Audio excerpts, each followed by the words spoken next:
Hello students, आप सभी को आपके अपने प्यारे channel conceptual study with Ritesh में एक बार पुनः स्वागत है।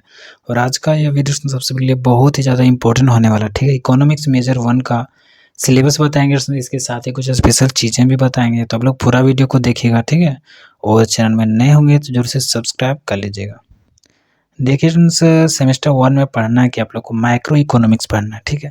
इसको हिंदी पीडीएफ के द्वारा हम बताएंगे। तो आप लोग अभी देख लीजिए कि ये कहाँ पर दिया हुआ है, ठीक है। देखिए क्या दिया हुआ है, इंग्लिश वालों के लिए भी दिखा दे रहे हैं ताकि वो भी देख लें, ठीक है। अब देखिए स्टूडेंट्स, यूनिट 1 में पढ़ना है कंज्यूमर बिहेवियर एंड डिमांड, ठीक है।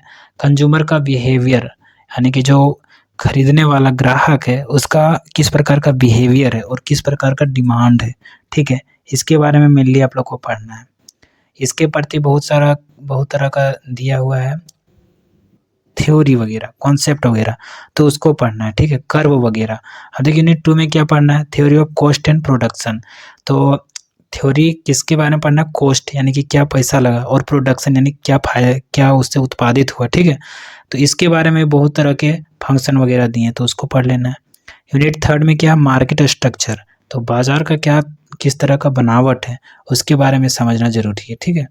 यूनिट 4 में फैक्टर प्राइसिंग, तो प्राइस जो होता है किसी चीज़ का मूल्य होता है उसका क्या फैक्टर होते हैं, कौन कौन से फैक्टर पर वो डिपेंड करते हैं, ठीक है।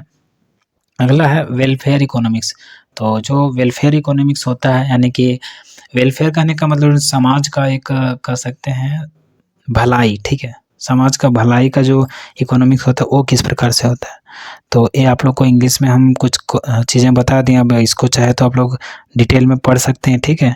और हम इसको हिंदी से बताते हैं ताकि आप लोग को प्रॉपर रूप से समझ में आ सके, ताकि बढ़िया से लिख पाएँ। समझ में आएगा तभी ना लिख पाइएगा, ठीक है।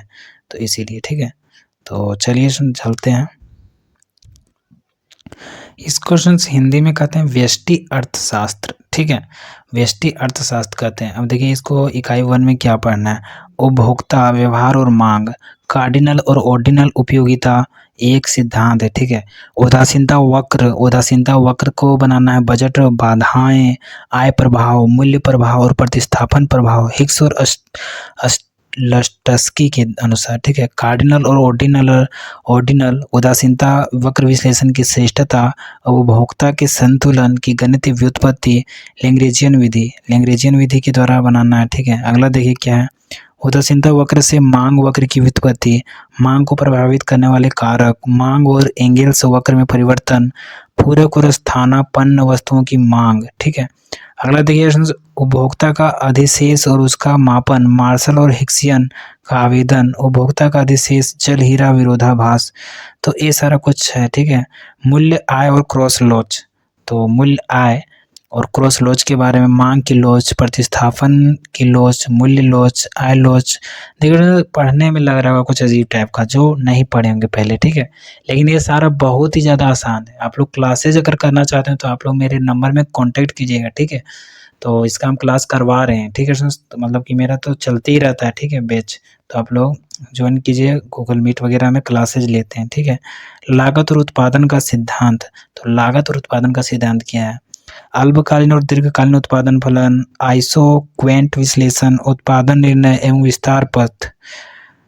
अगला देखिए परिवर्तनीय अनुपात का नियम, पैमाने पर रिटर्न, पैमाने की अर्थव्यवस्थाएं, सजातीय उत्पादन फलन, कॉफ डगलस उत्पादन फलन और इसके गुण, लागत की अवधारणाएं और उनका अंतर संबंध, अल्पकालीन और दीर्घकालीन लागत वक्र, दीर्घकालीन औसत लागत वक्र के यू आकार और दीर्घकालीन औसत लागत वक्र के एल आकार की व्याख्या, ठीक है। अगला देखिए बाजार संरचना, तो बाजार संरचना में क्या है, राजस्व और उनका अंतर संबंध, कुल राजस्व वक्र, ठीक है। और देखिए वक्र का निर्धारण, AR, MR, मांग की लोच के बीच संबंध, बाजार के बारे में क्या इधर भी कुछ लिखा हुआ है, ठीक है। से औसत सीमांत राजस्व, फर्म और उद्योग का संतुलन, ठीक है। इसका हिंदी आप प्रॉपर रूप से नहीं हो पाया तो आप लोग हिंदी प्रॉपर रूप से कर लीजिएगा, ठीक है। और बढ़िया से आप लोग को लिख लेना। बाकी मेरा जो क्लासेज है उसमें बढ़िया से ही लिखा हुआ है, ठीक है। प्रतियोगिता पूर्ण प्रतिस्पर्धा के तहत आपूर्ति वगैरह की व्युत्पत्ति, मूल्य निर्धारण, एकाधिकार मूल्य और आउटपुट निर्धारण, अल्पावधि और दीर्घकालिक मूल्य निर्णय, एकाधिकार प्रतियोगिता मूल्य और उत्पादन निर्धारण, व्यक्तिगत और समूह, संतुलन, विक्रय लागत का महत्व, अल्पाधिकार विकृत मांग वक्र सिद्धांत, फिर है कारक मूल्य निर्धारण, वितरण का सिद्धांत, ठीक है, वितरण की सीमांत उत्पादकता सिद्धांत, जोड़ने में समस्या, यूलर का प्रमेय, वेतन निर्धारण, मांग और आपूर्ति सिद्धांत, सामूहिक सौदेबाजी का सिद्धांत, रिकॉर्डियन और किराए का आधुनिक सिद्धांत, रुचि के शास्त्री और कोनेशियन सिद्धांत, फिर लाभ के नवाचार जोखिम और अनिश्चित सिद्धांत, ठीक है। तो ये सारा के कुछ सिद्धांत हैं, ठीक है। इसके अलावा भी है कल्याण अर्थशास्त्र। कल्याण अर्थशास्त्र व्यक्तिगत और सामाजिक कल्याण, मूल्य निर्णय की भूमिका, अर्थशास्त्र, समाज कल्याण का पेरेटो मानदंड, पेरेटो ऑप्टिमम की सीमांत स्थितियाँ, ठीक है, तीर की संभावना पर में। तो ये सारा कुछ क्वेश्चंस आप लोग को हिंदी में समझा दिए, ठीक है।